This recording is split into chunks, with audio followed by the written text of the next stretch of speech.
In this Blender tutorial, I'm going to explain about the array modifier in detail. In array modifier, we have so many options. I'm going to explain one by one. Actually, one of my subscribers asked me to create a video for the modifiers. I said yes. So that's why I created this playlist. In upcoming videos, I'm going to explain all of these modifier, bevel modifier, boolean modifier, build, decimate. I'm going to create a separate video for all of these modifier in a crystal clear explanation. Then go to this arrow mark. I'm going to enable the cavity. Cavity is nothing but to simply say in a short way, it will add a brightness to our edges. After that, if you want, you can increase the ridge value or the valley value also, but I'm going to leave it as a default to 1 for both of them. Start by remove this array modifier. We can start from scratch by selecting the default cube, add modifier, generate. I have array modifier. I'm going to reduce the count up to 1. Array modifier means it will give the copy of our object based on the number of count we are giving. We can just click this arrow mark to increase the number of count, or place your mouse here, just left click and hold it. Then by moving your mouse you can increase or decrease the count of the value, or you can just left click and type any number you want. I'm going to type 7. It looks like a big cube stretched in x axis, but actually it isn't. By changing the relative offset x factor value, it will start to give space between each of the cube. Now I'm going to press 7 in numpad and I'm going to tell you how this value is work. Before that, I'm going to change my x factor value to. Then I'm going to select this annotate tool. Annotate tool means we can write any number, or if you want you can draw anything. It is like a pencil.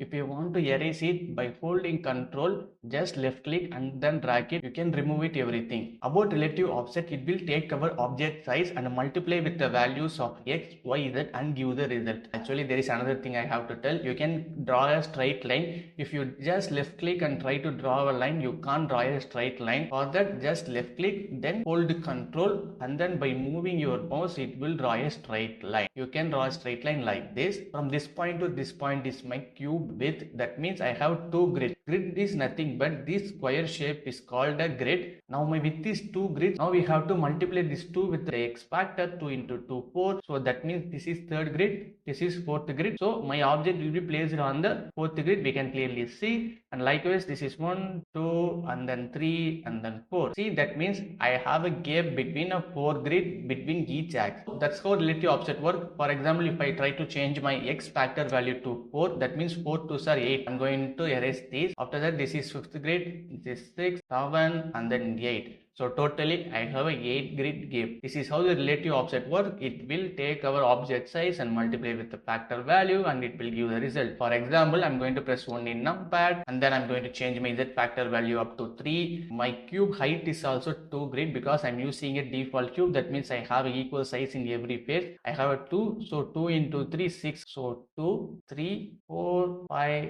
6.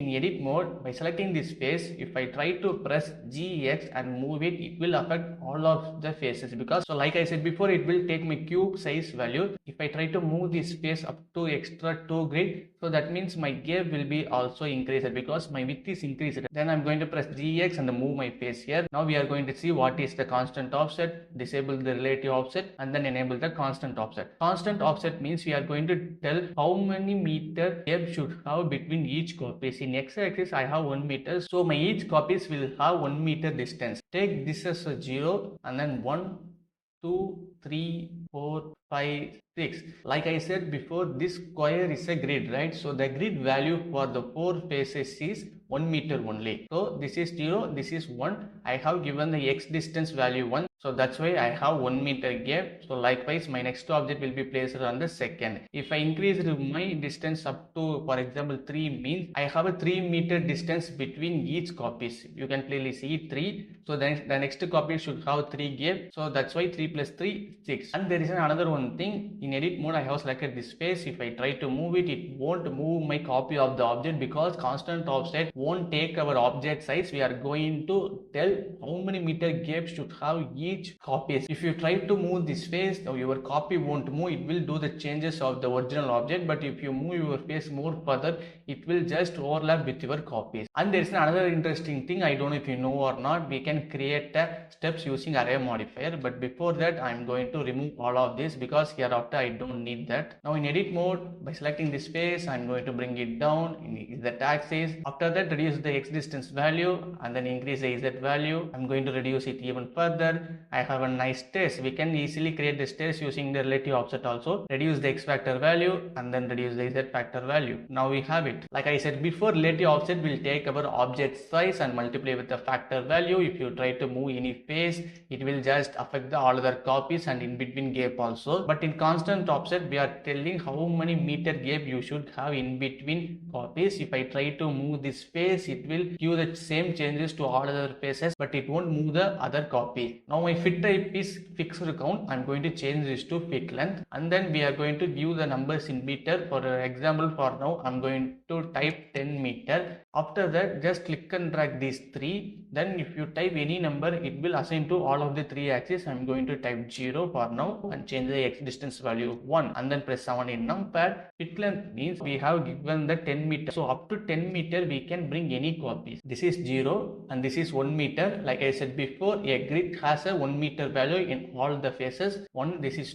2 and then 3, 4. By seeing my handwriting, don't think I have bad handwriting. I am just writing the number with the mouse, so that's why my handwriting is like this. Totally I have a 10 meter. Now if I try to increase my x distance value, my copies will get reduced because I have copies only up to the 10 meter. If I try to reduce the x distance value between each of the copies, then I have more copies count number. This is how the fit length works. Enable the relative offset. The same process apply to the relative offset also. Z factor value will be 0. I'm going to change the x factor value. That means I'm going to increase it. By increasing the value, it will give more space between each copies. Then my copies count will be reduced. If I reduce the value, then it will start to reduce the gap between each copies. So I will have more number of copies. That's how fit length works. Then I'm going to change the type to fit curve, then press Shift A, curve, bring a path, press G to grab it, and then I'm going to move it here. Then select this object in array modifier. In the drop down menu, you can select the curve path or you can use the eyedrop to select the object. Then select the path in edit mode by select this, press GX and move it further. By moving further, it will increase the number of count of our copies. If I try to move in backwards, it will start to reduce the number of count. The curve will be control the copies count like this. By moving it, we can increase the count or reduce the count. That's all about the fit type. Now we have seen the fit type 3 process and with the relative offset and constant offset also. Now we are going to see the what is object offset. For that, press A to select everything and then delete it. Then I'm going to bring a circle. Then in edit mode, I select everything, press F to fill, I to insert, press X, delete the faces. By select everything, I'm going to press G, X, 3. So it will move my selected object to 3 grid. Like I said before,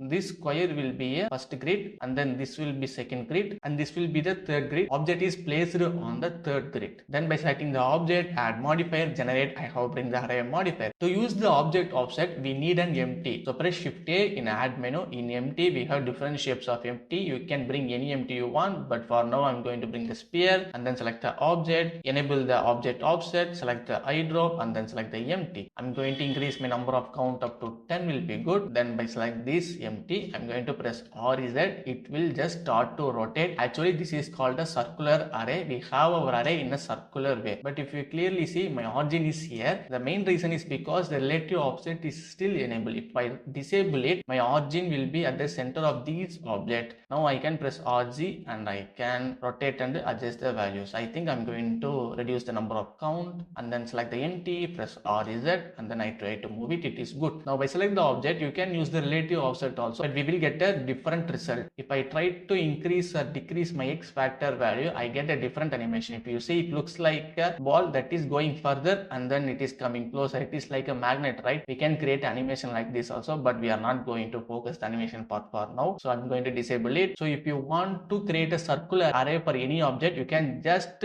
add an object and then move further from the origin, then enable the object offset, then bring the empty, then in object offset, just select the empty and then make sure that you disable the relative offset and the constant offset if you want your origin in the center of your object. Then you can just select the empty and just rotate it. Now you have it. The next option will be a merge. I'm going to enable the merge option. Merge option is nothing but if I try to increase the distance, then my copies will be combined into one and I don't have this gap. If you clearly see, I'm going to increase the distance. As you see, my object is started to getting to connected. I have increasing more. If I increase the more, I get a different result. But if you see here, these two objects isn't connected. If you just enable it, this is the first copy and then this is the last copy. If I enable it, now it will be also connected. Add modifier, generate, I'm going to bring the subdivision modifier, then I have some smooth surface. I'm going to reduce the distance because I don't need this shape. Now I have some interesting shape, that is the merge option. The merge option will combine the copies based on the distance. If you give the correct distance, it will combine it. If you increase the value, then we will get a different result like this. So be careful when you are increasing the distance value. Now I'm going to remove the subdivision modifier. The next option is UVs. I don't know what the exact process, what the UV process is doing, but I will say what I understand. Actually, my original object UVs will be applied to all my other copies based on the values here. I have a UV00, so I think I have the exact UV of my original object to my copies. If I try to change the value, it will affect the UVs. For me, I think this is the exact reason by reading the Blender documentation. And the final option is cap. For that, I'm going to first select everything and then delete it. I have already have two objects. The first object is just a cube and I have scale it. Then I have bring a cone and I have extrude it like this. Then I'm going to bring array modifier. Now I'm going to tell you an interesting shortcut key. First go to array modifier, generate. In array modifier, place your mouse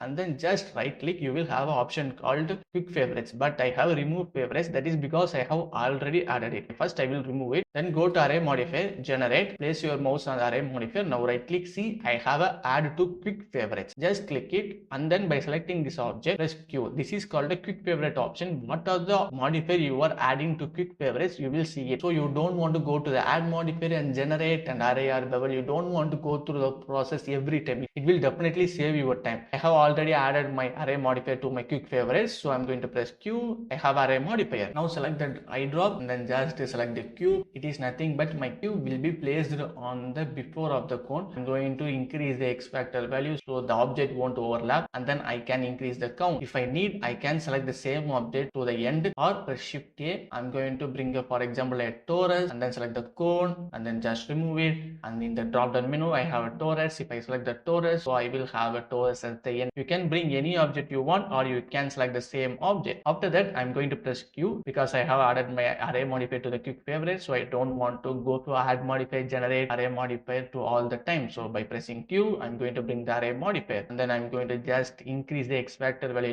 This whole object is get copied, and if I increase my count, it will increase. Now I will tell how the modifier process is work. The first modifier process will go first. After completing it, it will go to the second modifier. Now I'm going to click this option to disable the array modifier for in viewport only. After the first array modifier, now this 2 cube and in between 8 cone, totally 10 object I have. So these 10 object will become a single object. After I add any another modifier, these object will take as a single object. So adding the another array modifier, it will give copies to all of this. So now I can start to increase count as much as I need. That's all for the array modifier video. I hope you guys will learn something new from the array modifier video. Like I said before, in upcoming videos I'm going to create a video for every modifier that I learned. If any of you learn something new from the array modifier video, don't forget to like, and if you are new to my channel, don't forget to subscribe it to learn more in Blender.